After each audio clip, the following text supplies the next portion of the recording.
Magandang araw sa inyong lahat at welcome sa aking channel.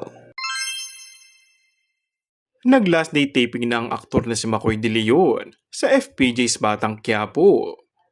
Tuluyan na nga na maalam sa serye ang tinaguri ang isa sa pinakaiinisan na karakter na kontrabida sa buhay ni Coco.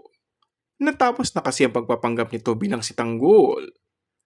Maaalalang inamin ng lead star at nangungunang action drama series na FPJ's Batang Quiapo na si Coco na dapat daw ay hanggang pilot episode lamang ang pagpapanggap ng kapamilya aktor na si Makoy De Leon sa nabanggit na serye.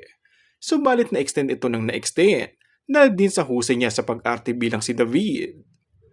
Biro pa ni Coco, parang pusa raw si Makoy dahil sa tuwing naiisip na raw na alisin ang kanyang karakter sa serye ay hindi magawa-gawa dahil mas lalo raw nitong ginagalingan. Nangihinayang daw si Coco sa may aambag pa ni Makoy sa nagbanggit na palabas.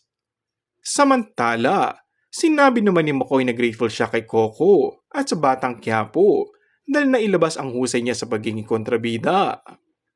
Na-discover ko na pang kontrabida rin pala ako. Actually, masaya pala.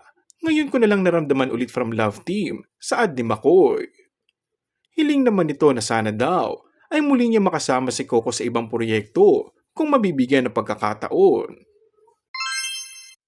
And that's all for our today's video. Kung bago ka lang sa aking channel ay mag-subscribe at pindutin na rin ang notification bell. Maraming salamat!